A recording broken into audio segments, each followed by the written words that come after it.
Assalamualaikum warahmatullahi wabarakatuh. Kali ini kita akan bahas mengenai dinamika ilmu dan kebijaksanaan ketika yang baru belajar mengajarkan dan yang ahli berhati-hati. Dinamika ilmu dan kebijaksanaan ketika yang baru belajar mengajarkan dan yang ahli berhati-hati. Ini pada dunia pendidikan dan pengembangan diri, seringkali kita menemukan dua jenis individu yang menarik untuk diamati. Di satu sisi, ada mereka yang baru saja mempelajari sesuatu bidang, namun dengan penuh semangat dan antusiasme berani membagikan pengetahuan mereka. Di sisi lain, ada mereka yang telah lama berkecimpung dalam bidang tersebut, menguasai banyak hal, namun justru cenderung penuh kehati-hatian dalam mengajarkan atau membagikan ilmu. Fenomena ini menarik untuk dikaji lebih dalam, terutama dalam konteks seminar, di mana proses transfer ilmu dan diskusi menjadi esensial dalam membentuk wawasan peserta. Pengimbasan ilmu, sebuah fenomena yang menarik. Seminar adalah wadah di mana ide-ide mengalir dan berpadu. Dalam forum ini, seringkali kita menemui individu yang baru mengenal suatu konsep, namun dengan percaya diri membagikan pemahaman mereka.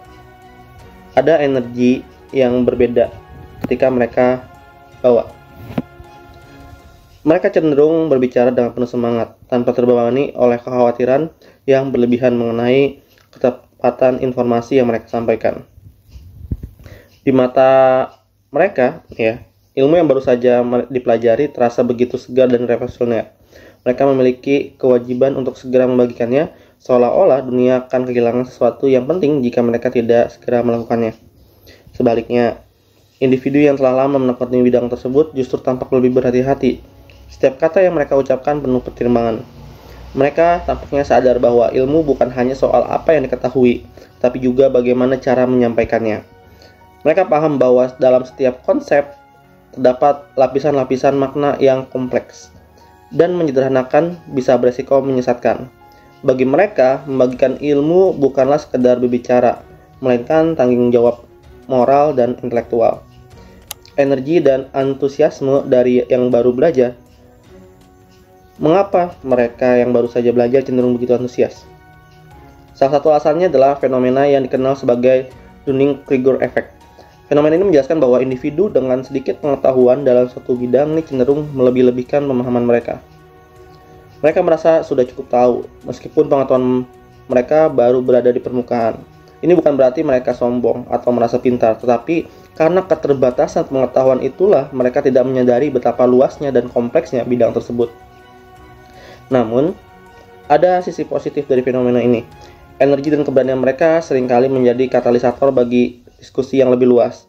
Mereka membawa perspektif segar yang mungkin terlewatkan oleh mereka yang sudah terlalu lama dalam terjebak melalui detail yang teknis. Dalam seminar, kehadiran mereka bisa menghidupkan suasana dan mendorong peserta lain untuk ikut terlibat aktif. Contohnya apa sih? Dalam seminar teknologi pendidikan, seorang guru yang baru saja mengenal konsep game-based learning atau GBL mungkin akan dengan antusias membagikan bagaimana metode tersebut berhasil meningkatkan partisipasi siswa di kelas. Meskipun apa yang disampaikan mungkin belum mendalam, antusiasmenya bisa menginspirasi guru lain untuk menerapkan metode yang serupa. Kehati-hatian sebagai tanda kebijaksanaan. Di sisi lain, individu yang telah lama berkecimpung dalam suatu bidang memiliki perspektif yang berbeda. Mereka cenderung lebih kritis terhadap informasi yang mereka bagikan. Mereka memahami bahwa tidak ada jawaban yang benar-benar final dalam ilmu pengetahuan. Setiap konsep selalu terbuka untuk dikaji ulang dan diperbarui seiring berjalannya waktu. Kehati-hatian ini bukanlah bentuk ketidakpastian, melainkan refleksi dari kebijaksanaan. Mereka menyadari bahwa dalam membagikan ilmu, tanggung jawab mereka bukan hanya memberikan jawaban, tapi juga membantu orang lain memahami proses berpikir balik pada jawaban tersebut. Mereka lebih sering menggunakan pendekatan bertanya daripada langsung memberikan solusi.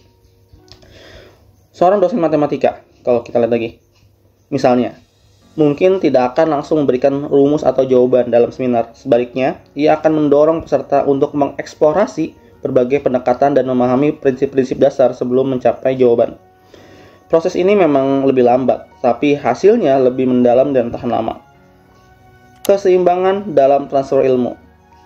Kedua jenis individu ini, meskipun tampak bertolak belakang, sebenarnya saling melengkapi dalam proses pembelajaran. Mereka yang baru saja belajar membawa energi dan semangat, sementara mereka yang sudah berpengalaman membawa kedalaman dan refleksi. Seminar yang ideal adalah seminar yang mampu mengakomodasi keduanya, menciptakan ruang di mana ide-ide segar bisa bertemu dengan kebijaksanaan yang mendalam.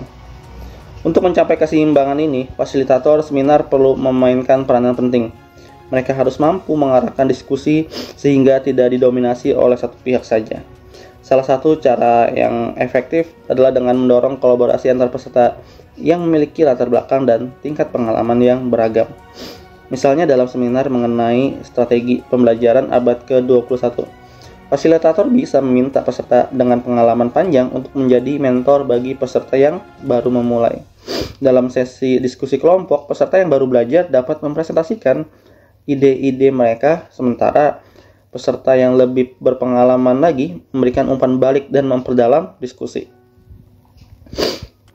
Belajar dari pengalaman. Kasus nyata dalam seminar, salah satu pengalaman yang sering muncul adalah bagaimana peserta yang baru ya, seringkali memberikan ide-ide yang terlihat sederhana namun efektif. Dalam seminar kepemimpinan misalnya, seperti seorang pemuda mungkin mengajukan ide tentang bagaimana komunikasi yang lebih santai dan meningkatkan produktivitas timnya. Ide ini terdengar sederhana, tetapi jika dibahas lebih mendalam ternyata memiliki dampak yang signifikan dalam menciptakan lingkungan kerja yang lebih kolaboratif. Di sisi lain, seorang pemimpin senior mungkin akan memberikan perspektif yang lebih luas tentang pentingnya membangun budaya komunikasi yang berkelanjutan dalam organisasi. Ia mungkin membagikan pengalaman bertahun-tahun tentang bagaimana komunikasi yang efektif membutuhkan waktu dan proses yang panjang. Refleksi dan kesimpulan. Dinamika antara mereka yang baru belajar dan mereka yang sudah berpengalaman adalah bagian tak terpisahkan dari proses pembelajaran yang sehat. Dalam seminar, keberadaan keduanya menciptakan ruang diskusi yang kaya, di mana ide-ide baru bertemu dengan kebijaksanaan yang telah teruji oleh waktu. Seminar bukan hanya tempat untuk mentransfer ilmu, tetapi juga sebagai wadah untuk membentuk cara berpikir yang lebih kritis dan reflektif. Dengan memahami dan mengapresiasi peran kedua pihak, kita bisa menciptakan lingkungan belajar yang lebih inklusif dan produktif, di mana setiap individu merasa dihargai dan memiliki kontribusi dalam membangun ilmu pengetahuan bersama. Mungkin cukup sekian dari saya, Muhammad Kifari. Apabila ada kesalahan, maaf. Wabillahi taufiq wal hidayah. Wassalamualaikum warahmatullahi wabarakatuh.